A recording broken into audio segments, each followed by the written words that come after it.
Jadi kenapa dia harus manusia?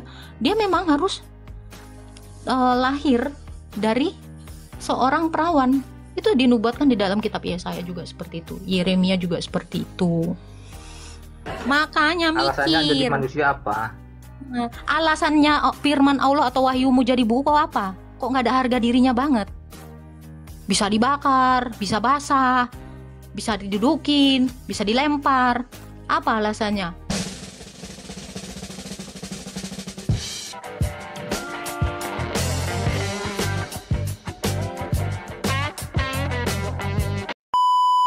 Iya, Bisa tadi saya kamu pegangin tanya aja. wahyu itu diciptakan atau tidak kan? Saya jawab tidak. Iya. Apa Iya. yang salah?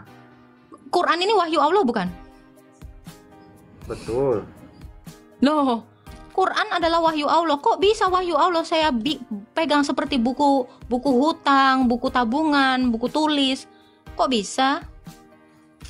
Yang kamu pegang itu namanya mushaf itu. Mushafnya. Kayak saya tanya, ini Quran, ini wahyu tidak? Yang wahyu itu ketika dibacakan itulah wahyu itu ketika Enggak, saya dibacakan. tanya, ini wahyu enggak? Isinya wahyu itu isinya. Iya, yang saya pegang ini wahyu tidak? Yaitu mushaf. Bukan. Saya tanya, ini wahyu tidak? Ya wahyu, kalau Quran itu wahyu. Ya udah, kok bisa wahyu Allah yang tidak diciptakan itu saya pegang? Nah, mulai kau Ya, kan? karena sudah dibukukan. Karena sudah dibukukan. Nah itu, Gimana? kenapa Yesus itu sujud? Karena dia sudah mengambil kodrat manusia. Ya dalam kemanusiaannya dia menjadi sama seperti anak-anak yang dari darah dan daging itu. Ibrani 2 ayat 14. Kenapa dia berdoa? Ya karena dia sudah menjadi sama seperti manusia. Kenapa wahyu Allah bisa dipegang? Karena dia sudah sama menjadi buku tulis. Sama kan? Makanya saya tanya tadi, kenapa Nah, dia harus jadi makanya, ambil kodrat manusia itu gitu loh. Makanya Alasannya jadi mikir. manusia apa? Alasannya firman Allah atau wahyumu jadi buku apa? Kok nggak ada harga dirinya banget?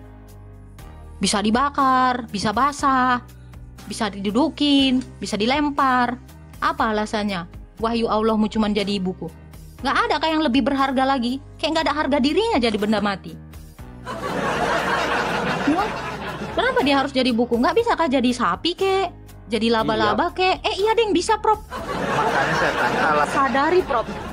Baru ku sadari wahyu Allah bisa jadi Al-Baqarah, jadi sapi betina, jadi laba-laba. Surat apa lagi Prof? Ternak animal halaman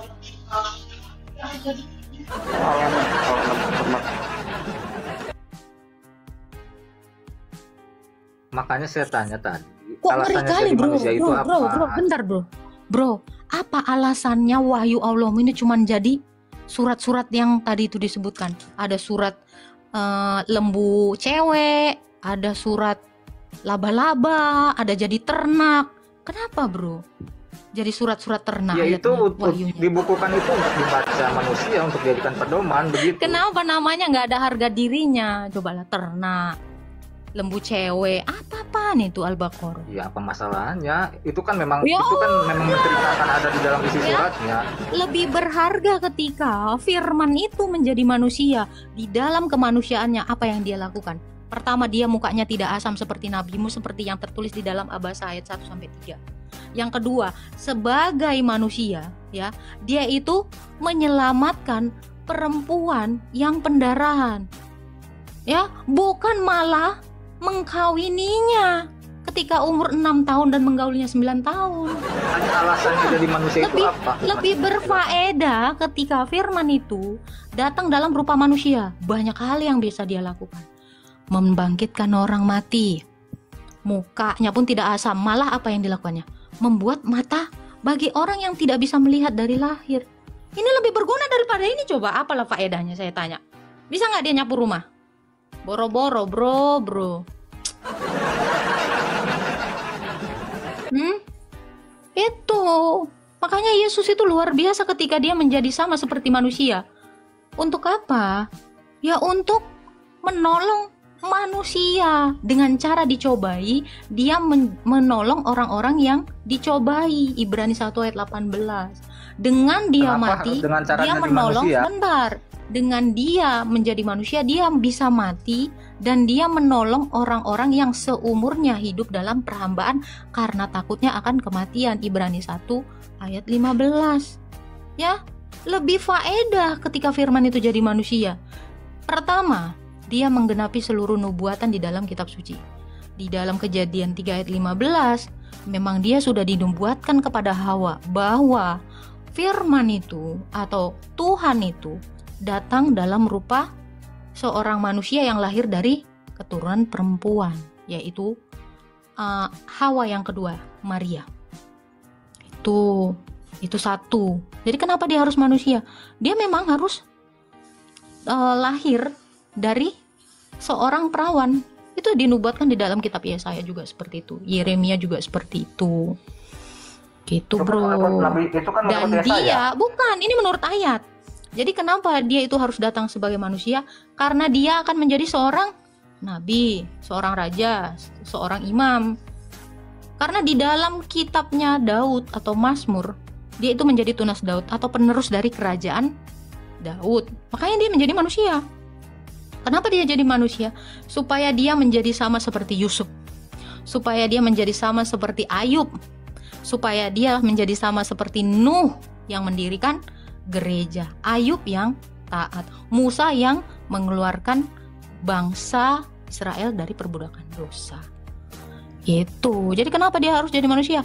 Untuk menggenapi janjinya kepada seluruh nabi-nabi. Gitu ya, bro. Jadi yang harus kamu pertanyakan, kenapa kamu beriman kepada Taurat dan Zabur sementara di dalam Taurat dan Zabur dinubuatkan bahwa Allah itu datang dalam rupa manusia. Kenapa tiba-tiba di abad ke-7 dia datang dalam rupa buku hutang? Kenapa? Saya tanya yang membuat apa di perjanjian lama itu. Karena saya tanya, apakah Allahnya Musa, Allahnya Abraham adalah Allah yang berbeda dengan Allah? Tadi kan saya ada tanya duluan. Bisa nggak saya tanya yang tadi? Saya udah menjawab. Kok bisa nggak saya tanya? Kamu dari tadi nanya loh, saya jawab. Yang menubuatkan di situ siapa di perjanjian lama itu? Seluruh nabi-nabi tadi saya jawab. Makanya kamu dari tadi saya mute biar kamu duduk tenang mendengarkan. Itu semua nabi. Musa menubuatkan dia, Daud menubuatkan dia, Ayub menubuatkan dia, Nuh menubuatkan dia, Yunus menubuatkan dia. Siapa? Semua nabi-nabi, kitab Taurat dan Mazmur Daud. Makanya Yesus bilang apa di dalam Matius?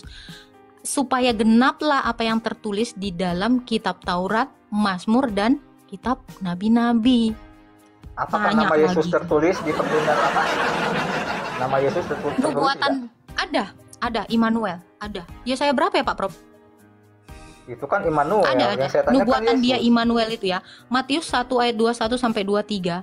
Anak Maria, anak Yusuf yang dilahirkan itu harus disebut Immanuel, yang artinya adalah Allah yang menyelamatkan. Nubuatannya itu di mana Pak Prof? Iya, saya 3 ayat 14. Disebut ya, seorang perawan akan melahirkan anak yang disebut Immanuel. Kurang lebih gitu ya Pak Prof ya tulisannya? Ya itu kan Immanuel. Ya. Yang saya tanya itu nama Yesusnya loh. Yesus itu Immanuel. Ya nih saya baca ya di Matius. Kenapa nggak langsung dikatakan Yesus? Kok kau pula ngatur? Nih, dengarkan. Matius 1 ayat 21. Ia akan melahirkan anak laki-laki dan engkau akan menamakan dia Yesus, karena dialah yang akan menyelamatkan umatnya dari dosa mereka. Hal itu terjadi supaya genaplah yang difirmankan Tuhan oleh Nabi Yeremia ya Prof ya. Sesungguhnya anak darah ini akan mengandung dan melahirkan seorang anak laki-laki dan mereka akan menamai dia Immanuel. Ini dalam bahasa Ibrani, dalam bahasa Yunaninya Iosos. Artinya itu dinamakan Yesus bukan dinamakan Immanuel dia. Artinya adalah Allah yang menyertai. Ya kenapa itu tidak jadi proper name-nya Immanuel itu? Itu proper name kemanusiaan Yesus. Kok tidak jadi? Lalu Yesus itu nama proper name juga bukan? Yesus itu nama kemanusiaannya karena Allah kami itu tidak bernama. Jadi yang namanya itu Yesus apa Immanuel yang benar? Ya, Yesus itu adalah Immanuel. Ini dengar nih ya. Hal itu terjadi nih kan. Ayat 21. Kamu dengarkan baik-baik, lipat tanganmu ya. Segera buka telingamu. Oke. Ia akan melahirkan anak laki-laki dan engkau akan menamakan dia Yesus.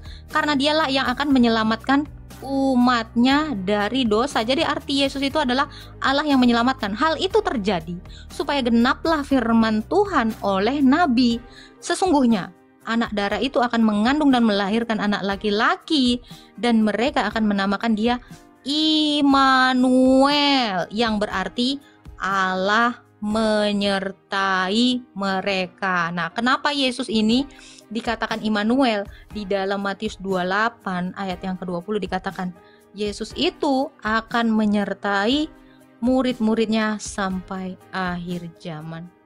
Itu. Jadi aku Agatha ini, Agatha itu adalah nama kemanusiaan yang diberikan ibuku, ibu baptisku ya, bukan ibu kandungku. Dan aku dipanggilnya itu apa? Nenggelis. Yang artinya cantik. Oh, itu yang maksudnya. Udah. Yang tadi itu yang ketika Gabriel jadi berkata kamu gak akan Maria, bisa menolak Agatha ini adalah Agatha, dan Agatha ini juga disebut gelis. Iya, tadi itu yang ketika Gabriel berkata kepada Maria, bukan yang kamu.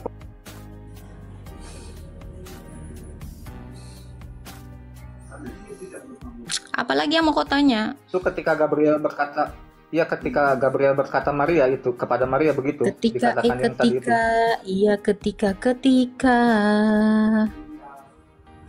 Apalagi pertanyaannya, bro? Pertanyaan saya, tahu dari mana Lukas bisa mencatat perkataan Gabriel kepada Maria? Matius. Oh ya, Matius tahu dari mana dia bisa mencatat perkataan Gabriel itu? Tahu dari Yesus lah, tahu dari Maria lah. Orang itu semua tiap hari sama-sama dia. Gila kau. Mau tanya lagi tahu dari mana? Ya tahu dari gurunya lah. Matius ini hari-hari sama gurunya, sama mamanya gurunya, yaitu Bunda Maria. Terus menurut kau, saya tanya kau, kamu kenal Musa tahu dari mana? Apakah Nabi Muhammad ketemu dengan Musa? Tahu dari mana? Bentar, ini saya tanya kamu ya. Tahu dari mana kamu nama Musa? Memangnya Muhammad itu hangout, pernah jalan bareng, berduaan ya, mau boker Musa dengan Muhammad. Kok bisa tahu dari mana itu Muhammad ada nama Musa? Dari Wahyu. Aku tanya, ini lebih nggak make sense sebenarnya. Ketika Nabi kau menceritakan tentang Musa, tentang Fir'aun, tentang Yunus, tentang Yusuf, tentang siapapun dalam Quran itu, saya lebih nggak nalar. Kenapa?